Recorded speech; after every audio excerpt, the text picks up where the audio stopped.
નમસ્કાર, સ્વાગત છે આપનું ડિજિટલ માધ્યમ દિવ્ય સંતાનમાં, જ્યાં અમે આપને મદદ કરીએ છીએ દિવ્ય સંતાનના ઘડતરમાં.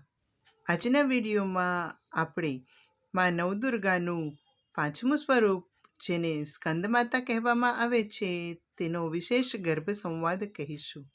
માં નવદુર્ગા 9 જુદા જુદા સ્વરૂપો દ્વારા ભક્તો ઉપર કૃપા વરસાવતા હોય છે. માતાનું પાંચમું સ્વરૂપ એટલે માતા સ્વરૂપ છે. તેઓ સ્કંદ માતા તરીકે ઓળખાય છે. તો સ્કંદ એટલે શું અને શા માટે તેઓ સ્કંદ માતા તરીકે ઓળખાય છે, પહેલાં તે જાણી લઈએ. શિવપુત્ર કાર્તિકેયનું જ બીજું નામ સ્કંદ છે.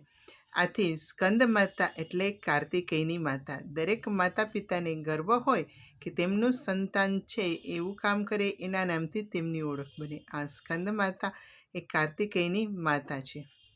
એવું કહેવાય છે કે આદર્શ માતા કેવી હોવી જોઈએ તે આપણને સ્કંદ માતા શીખવે છે.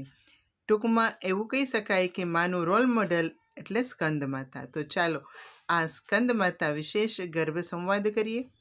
આ ગર્ભ સંવાદ માટે આપને અનુકૂળ હોય તેવા સ્થાનની અંદર, આપને અનુકૂળ હોય તેવી સ્થિતિની અંદર બેસી જાઓ. તમારા મનના ઊંડાણથી એક શ્રેષ્ઠ માતા બનવાના, એક શ્રેષ્ઠ માતા તરીકે શ્રેષ્ઠ સંતાનનું ઘડતર કરવાના તમારા સ્વપ્નને યાદ કરો.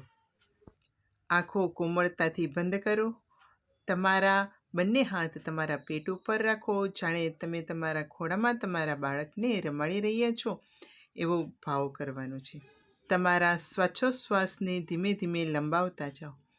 છેક ગર્ભ સુધી તમારો શ્વાસ પહોંચી રહ્યો છે અને તમારા વિચારો, તમારી ભાવનાઓ તમારા શ્વાસોના માધ્યમથી ગર્ભસ્થ બાળક સુધી પહોંચી રહી છે તેવી કલ્પના કરો.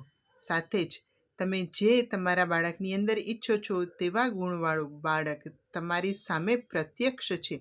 એ ગર્ભસ્થ બાળકને તમે જોઈ શકો છો, તેની સાથે વાતચીત કરી રહ્યા છો તેવું ચિત્ર તમારા મનની અંદર લઈ આવો. માં સ્કંદ માતાનું ચિત્ર તમારી આંખો સમક્ષ લઈ આવો. અહીં આપવામાં આવેલું છે એ મુજબનું માં સ્કંદ માતાનું ચિત્ર તમારા મનમાં લઈ આવો. તમે એમની સામે બેઠા છો અને તેમની પાસે શ્રેષ્ઠ માતા બનવા માટે જરૂરી તમામ ગુણો, જેમ કે મમતા, દયા, કરુણા, પ્રેમ, સહનશીલતા, વિશાળતા, ઉદારતા વગેરે દિવ્ય ગુણોના આશીર્વાદ માં સ્કંદ માતા આપને આપી રહ્યા છે તેવો ભાવ કરવાનો છે. તમારા બાળકની સાથે અને માતાની સાથે તમે ભાવથી, પ્રેમથી એકરૂપ થઈ રહ્યા છો.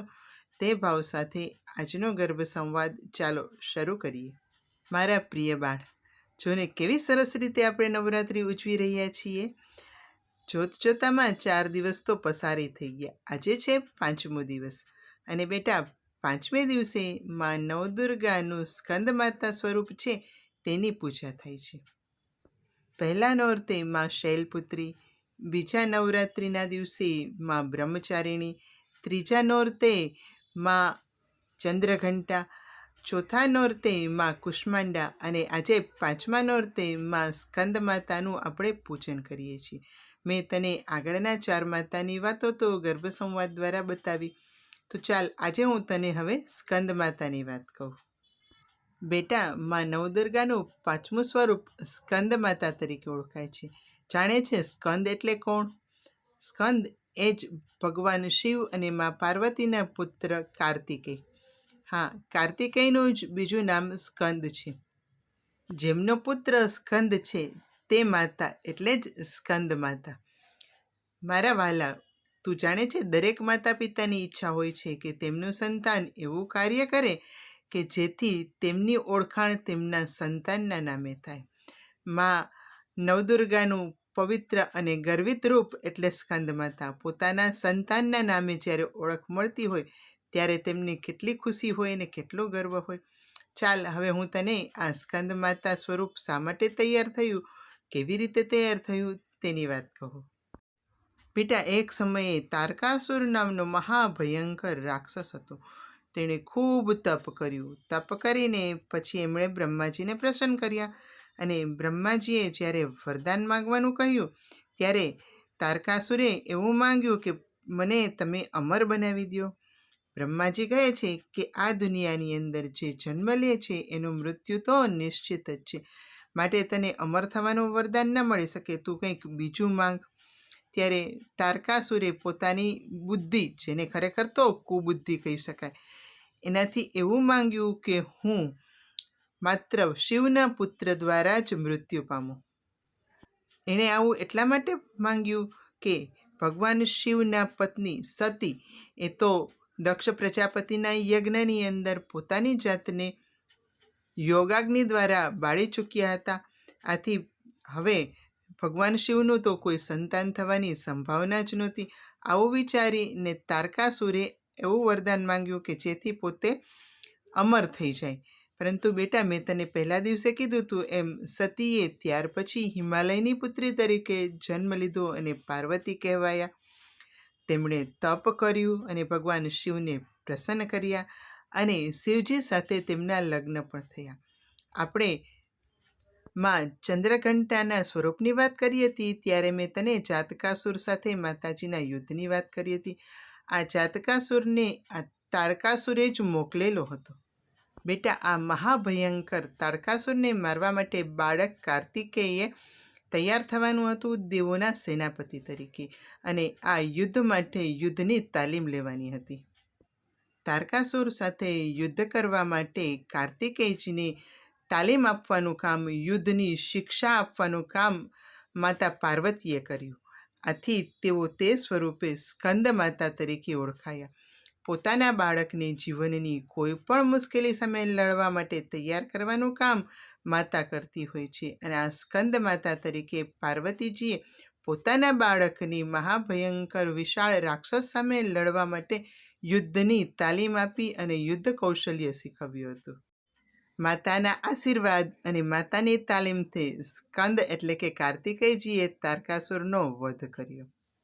આમ મા પાર્વતીજી દરેક માતાને શીખવે છે કે પોતાના સંતાનને એવું બનાવો કે જે દરેક પરિસ્થિતિની સામે લડી શકે અને તૈયાર થઈ શકે. હું પણ મા સ્કંદ માતાને પ્રાર્થના કરી અને તારા માટે શ્રેષ્ઠ ગુણોના સર્જન માટેની શક્તિના આશીર્વાદ માગવાની છું. હું પણ સ્કંદ માતાની જેમ શ્રેષ્ઠ માતા બની શકું. હવે બેટા, હું તને સ્કંદ માતાના સ્વરૂપની વાત કરું તો મા સ્કંદ માતા સિંહ ઉપર બિરાજમાન છે. તેમના 4 હાથ છે. જમણા હાથમાં ઉપર તેમણે કમળ ધારણ કરેલું છે. એ જ રીતે ડાબા હાથમાં પણ તેમણે ઉપર કમળ ધારણ કરેલું છે. જમણો નીચેનો હાથ એ કાર્તિકેય એટલે કે સ્કંદ કુમારને પકડી રાખે છે, જે બતાવે છે કે માતા દરેક સમયે દરેક સ્વરૂપે પોતાના સંતાનની રક્ષા કરતી હોય છે. બેટા, માતા દુર્ગા તો માત્ર સ્કંદના જ નહીં, તમામ ભક્તોના માતા છે. તેથી વરદ મુદ્રા દ્વારા બધાને આશીર્વાદ આપે છે અને બતાવે છે કે હું દરેક યુદ્ધ માટે તમને તૈયાર પણ કરું છું અને સતત તમારી સાથે રહીને તમને આશીર્વાદ પણ આપું છું. આવા સુંદર છે માં સ્કંદ માતા. બેટા, હવે હું તારી અંદર શૂરવીરતા, પરાક્રમ, સાહસ, ધૈર્ય અને સંવેદનશીલતાના ગુણો ઉતરે એ માટે વ્યૂહરચના ઘડતા આવડે અને દરેક કાર્યની અંદર સફળતા મળે એ માટે માં સ્કંદ માતાને પ્રાર્થના કરી રહી છું. મારી આ પ્રાર્થનાની અંદર હાથ જોડીને તું પણ ભાવપૂર્વક સાથ આપજે. યા દેવી સર્વભૂતેષુ માં સ્કંદ માતા રૂપેણ સંસ્થિતા નમસ્તસ્યૈ નમસ્તસ્યૈ નમસ્તસ્યૈ નમો નમઃ. હે સર્વત્ર બિરાજમાન અને દરેક જીવધારીઓમાં સ્કંદ માતા રૂપે રહેલ માં દુર્ગા, આપને પ્રણામ, વારંવાર પ્રણામ.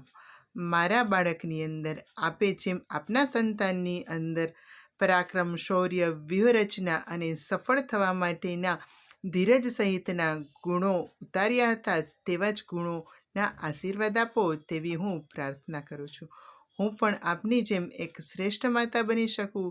માતા તરીકે મારી અંદર પણ જરૂરી તમામ ગુણો આપ મને આશીર્વાદ સ્વરૂપે આપો તેવી પ્રાર્થના કરું છું. હું પણ ધીરજ, સહનશીલતા, વિશાળતા, ઉદારતા, ક્ષમાશીલતા અને સંતાન માટે કંઈ પણ કરી છૂટવાની ભાવના યુક્ત બનું. ઓમ સ્કંદ માતાએ નમઃ. મા સ્કંદ માતા, આપના ચરણોમાં મારા કોટી કોટી પ્રણામ. ઓમ શાંતિ શાંતિ. બેટા, આ સાથે જ આપણે માં સ્કંદ માતાનો ગર્ભ સંવાદ પૂરો કરીએ છીએ. માં નવદુર્ગાના નવા સ્વરૂપ સાથે હું ગર્ભ સંવાદ કરવા તારી સાથે ફરીથી જોડાઈશ. માં સ્કંદ માતાના તને ખૂબ ખૂબ આશીર્વાદ, મારા પણ તને ખૂબ ખૂબ આશીર્વાદ. ઓમ શાંતિ. આ સંવાદ અહીં પૂરો થાય છે. તમારા હાથની હથેળી ઘસી આંખો ઉપર રાખી એમ જ આંખ ખોલ બંધ કરવી. આ જ હથેળીને કપાળ ઉપર, ચહેરા ઉપર, મસ્તક ઉપર અને તમારા પેટ ઉપર લગાવો. તમે તમારા અને માં સ્કંદ માતાના આશીર્વાદ તમારા ગર્ભસ્થ બાળક સુધી પહોંચાડી રહ્યા છો એવો ભાવ કરો. નવા વિષય સાથે નવા વિડીયોમાં આપણે ફરી મળીશું. આજના વિડીયોમાં બસ આટલું જ. અસ્તુ. ધન્યવાદ.